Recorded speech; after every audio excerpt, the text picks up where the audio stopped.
அப்புறம் மிஸ் கிட்ட போய் நல்லா அடி வாங்குறது.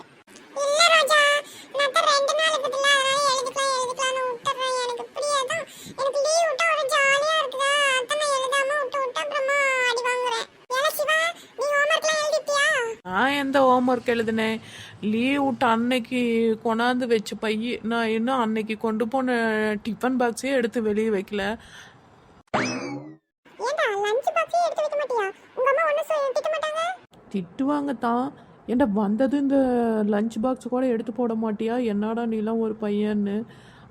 முன்னாலும் எனக்கு மறந்து போயிடுதுடா லீவ் விட்டாவே. வாமா அதே பாக்ஸ்லயே போட்டு கொடுக்குறேன், அப்பதான் நீ அடங்குவ அப்படின்னு திட்டிக்கிட்டே தான்டா இருப்பாங்க. அட போடா இவனே, சரியான நாத்தம் பிடிச்ச பையன்டா நீ. ஏப்பா மகேஷ், இந்த பயலுகள்லாம் பார்த்தா நம்மளும் இந்த சின்ன வயசுல இருந்ததெல்லாம் ஞாபகத்துக்கு வருதுல்ல? ஆமாண்ணே, அதெல்லாம் மலரும் நினைவுகள். அண்ணே அண்ணே, உன்னை அம்மா சோறு திங்க வர சொன்னுச்சு.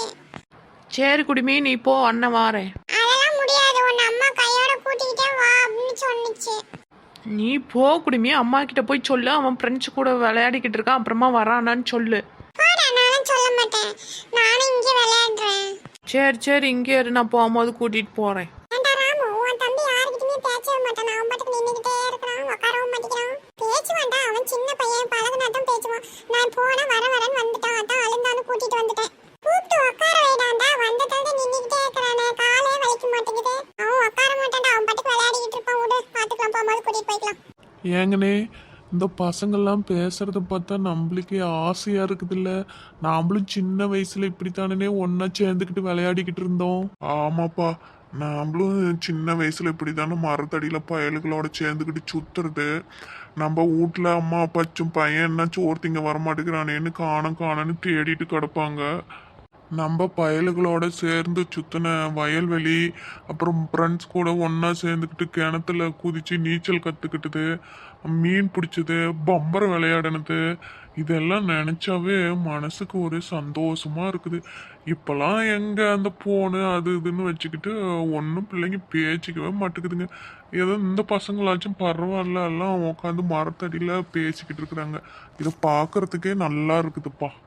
ஆமாம், பார்த்தீங்களானே, என்னதான் டெக்னாலஜி அது இதுன்னு வளர்ந்தாலும் அந்த காலம் மாதிரி ஒரு சந்தோஷமா சுத்தின காலம், ஒரு நிம்மதி, அதெல்லாம் இந்த காலத்தில் கம்மி தான். பார்த்தீங்களானே, இப்போ வண்டி வாகனம் காரு பிளைட்டுன்னு வந்தால் கூட அந்த காலத்தில் அந்த சைக்கிளில் எடுத்துக்கிட்டு சந்தா சுற்றுவோம் பாரு.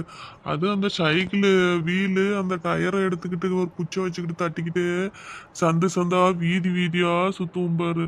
அதெல்லாம் ஒரு காலம். அதெல்லாம் இந்த காலத்து பையலுங்க மிஸ் பண்ணுறாங்க அப்படின்ட்டு சொல்லணும் நாம். ஏன்னே, நாங்கள்லாம் அந்த எங்கள் பயலுகளோட சேர்ந்து அவங்க எங்கள் வீட்லேருந்து அரிசி, பருப்பு, மிளகா, மஞ்சத்தூள், உப்பு எல்லாம் தேவையானதெல்லாம் எடுத்துகிட்டு வந்து ஒன்றா சேர்ந்து ஒரு இடத்துல உக்காந்து கூட்டாஞ்சோறுன்னு ஆக்கி சாப்பிடுவோம்னே. நீங்களும் அதுமாரி செஞ்சுருக்கிறீங்களா? என்னப்பா இப்படி கேட்டுவிட்ட? நம்ம ஊரில் அங்கே மலை மேலே ஒரு பாறை இருக்குது பாரு, அங்கே போயிடும் எல்லாம் குண்டா தண்ணியும் எல்லாத்தையும் தூக்கிட்டு பசங்கள்லாம் சேர்ந்துக்கிட்டு அங்கே வாரம் ஒருக்க நாங்கள் இந்த மாதிரி கூட்டாஞ்சோறு செஞ்சு திங்கிறது. அதெல்லாம் நிறையா பண்ணியிருக்கிறோம். வீட்டில் எவ்வளோ தின்பண்டம் இருந்தாலும் நாம் பள்ளிக்கூடம் போகும்போது அந்த வெளியே ஆயா கட்டில் கடை போட்டு மாங்காய் வித்துட்டு இருப்பாங்க பாரு, அந்த மாங்காய்க்கு ஈடு எதுவுமே இல்லை. உப்பு மிளகாப்பொடி எல்லாம் கலந்து போட்டு அறுத்து தருவாங்களே, அதை நினச்சா இப்போ கூட நாக்கில் ஏச்சி ஊறுதுண்ணே. சரியா சொன்னப்பா. இப்போல்லாம் பார்த்துக்கிட்டிங்கன்னா பக்கத்து ரூமில் வந்து பேசுறதுக்கு சலுப்பு பட்டுக்கிட்டு ஃபோன் போடுறாங்க, எல்லாம் மெசேஜ் போடுறாங்க. அப்படிலாம் பார்த்தீங்கன்னா எல்லா வீட்லேயுமே திண்ணை கட்டி வச்சுருப்பாங்க. எல்லாம் பொழுதோட பார்த்தீங்கன்னா பொழுது போன நேரத்தில் சோறு ஆக்கி தின்னுபிட்டு போய் உக்காந்து கதை பேசிக்கிட்டு இருந்துக்கிட்டு வருவாங்க. ஆமாண்ணே, இந்த பயலுகளை பார்த்ததும் நம்மளுக்கும் நம்ம சின்ன வயசுக்கே போயிட்டோம். அது என்னதான் இருந்தாலும் அந்த சின்ன வயசு ஒரு தனி சந்தோஷம்தான். எந்த ஒரு மனசில் எந்த ஒரு எண்ணமும் இல்லாமல் நல்லா நிம்மதியாக என்ன சந்தோஷமாக இருக்கிற நாளுன்னு பார்த்துக்கிட்டிங்களா, இந்த சின்ன வயசு தான். என்னத்த சொல்கிறது, காலம் மாற எல்லாம் மாறித்தான். அவங்க பொழப்ப பார்க்குறதுக்கு எல்லாம் ஓடித்தானே ஆகணும். அப்புறம் என்ன பண்ணுறது, வீடு ஆஃபீஸு அப்படின்னு போய் அந்த மாதிரி சின்ன சின்ன சந்தோஷங்கள்லாம் நம்மளுக்கு மறந்தே போயிட்டு. ஆமாண்ணே, ஆனால் இன்னைக்கு மனசு ரொம்ப நிறைவா இருக்குது இந்த பயலுக்கு இப்படி சிரிச்சு விளையாடிட்டு இருக்கிறதெல்லாம் பார்க்கும்போது. ஆமாப்பா, அது என்னமோ நெசந்தான். இன்னைக்கு மனசுக்கு எனக்குமே ரொம்ப நிறைவா தான் இருக்கு. சரி, நீ சாப்பிட்டு வந்துட்டியா இல்லை சாப்பிடாமே வந்துட்டியா? இல்லைண்ணே, இன்னும் வீட்டில் செய்யல. சரி, நீங்கள் ஃபோன் போட்டு கூப்பிட்டீங்களே, அவங்க இன்னும் எப்படியும் செய்யறதுக்கு லேட் ஆகும். சரி, கொஞ்ச நேரம் அப்படியே வந்துட்டு போக மாதிரி தான் வந்தேன். நீங்கள் சாப்பிட்டீங்களாண்ணே? இல்லைப்பா, இனிமேல் தான் நானும் போய் சாப்பிடணும். சரி, வா போய் சாப்பிடலாம். நேரத்துக்கு செஞ்சு முடிச்சிருப்பாங்க, பசி எடுக்கு. ஆ, சரிண்ணே.